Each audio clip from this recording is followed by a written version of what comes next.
Hi, I'm Jaclyn Mahoney. I graduated from St. Joseph's University in 2011, and I currently work for Sports Reference, which is the company behind the sports data websites like baseballreference.com and basketballreference.com. And I work there as the executive director of product.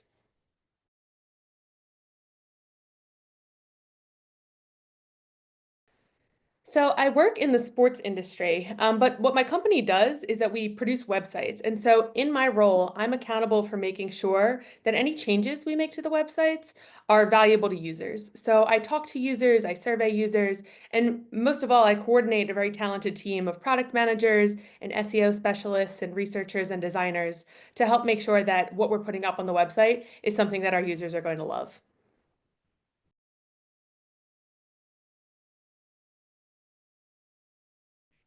So what might be a relief to some people and disappointing to others is that there's not a traditional path into any career. So I work with people who have doctorates and some who never graduated college. I worked with people who were in baseball front offices and some who worked in healthcare. And for me, I was sure when I graduated from St. Joe's that I wanted to be a college professor. And so I went on to get my master's. I got into the top ranked program for a doctorate. I passed all my qualifying exams. I was writing my dissertation and I got what I thought was my dream job for when I finished my dissertation. And I hated it. I just didn't love it. And one day I was on my commute to work and I was listening to a podcast about an article that Sue Bird had written for the Players Tribune about how there are no data in women's sports and how you can't have the greatest of all time debate if you just don't know how many rebounds somebody had or, how many minutes somebody played. And so I was looking at kind of my skills and I thought, I can do something about that. I've always been a sports fan. I love the idea of making sports just a more inclusive place. And why shouldn't women's legacies be protected in the same way men's are? So I was fortunate enough to end up at a place where I was able to work towards that goal. And that's how I ended up at Sports Reference.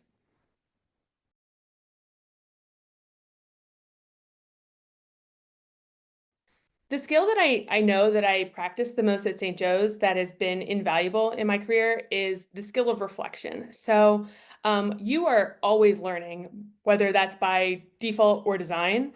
And reflection is a really great skill to make sure that you're doing your learning intentionally, that you're building on top of it, and that you're really propelling yourself towards a fulfilling career.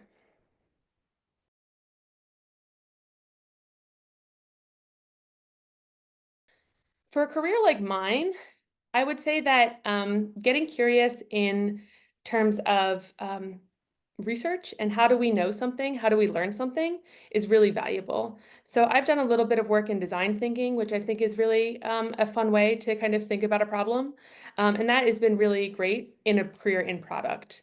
I know that some people might be listening to this conversation and thinking about my career as being a career in sports. And what I will say is there's good news in that a career that exists anywhere also exists in sports.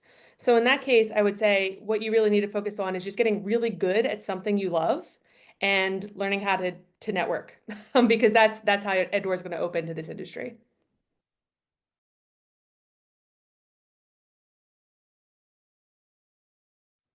I'm sure you've heard that it's all about who you know. But I think that the a core piece of networking advice that people don't give college students often enough is that it's not about who you know, it's about who remembers you.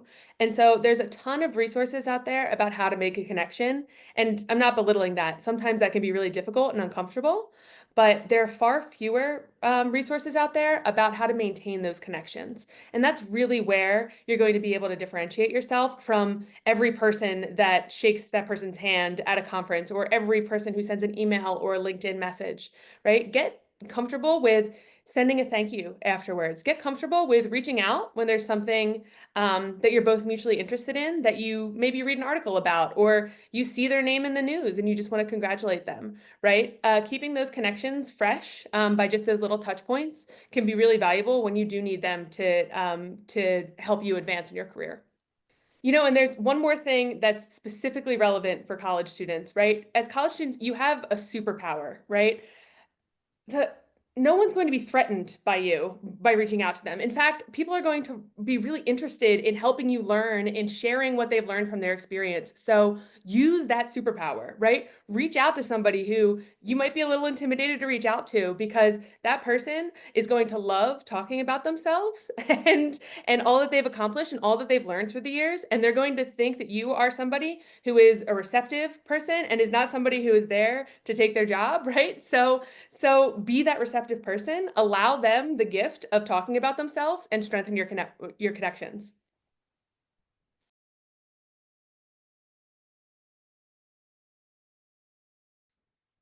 When I joined Sports Reference, I was the first, and for the first 2 years, only woman at Sports Reference. And it didn't impact me in the way that they tell you it might, right? Like, I didn't ever feel physically threatened or excluded in any way.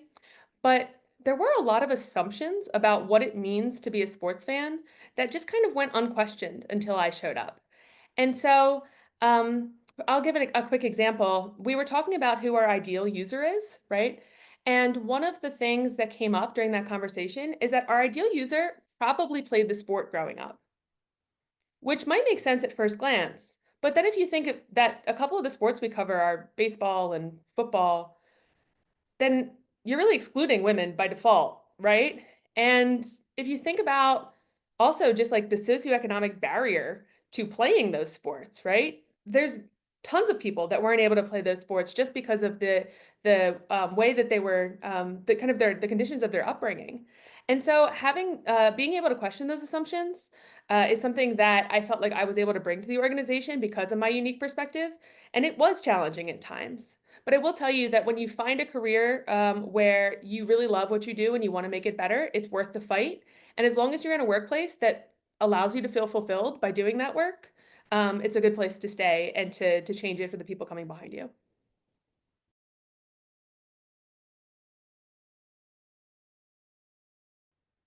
One place where I'm really proud that we invested in DEI initiatives was in revamping our hiring process. So there's a lot of implicit bias that comes through the hiring process, and people have already done the hard work to try to figure out what works in combating those biases. And we took the time to engage with that and really grapple with how we can incorporate that into the type of business we are and the type of hiring processes that we support. And so now we do simple things like we provide an overview of what is going to be required for the interview at the front.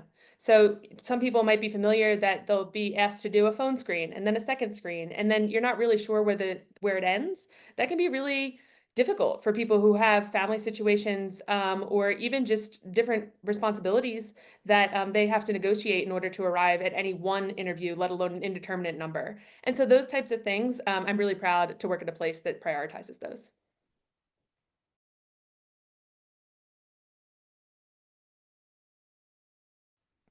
When it comes to resources to help prepare you for a career like mine, I would say that hooking yourself into the Sports Business Journal is a helpful way to stay in tune with what's happening in the sports industry at large. There are a ton of product-related organizations that are also very to help you keep up to date with some of the new things that are happening in product. But I would also say, just give a little plug for books, right? A lot of times we'll get sucked into a rabbit hole of all the things that somebody has written online, or all the things that we can find on the internet to try to help build this bigger picture of something that you're interested in. Almost for every one of those questions, there's almost certainly a book that somebody already did all that work of compiling it all in one place for you. And taking the time to just read the book can be really valuable and something that I've appreciated more as I've grown in my career.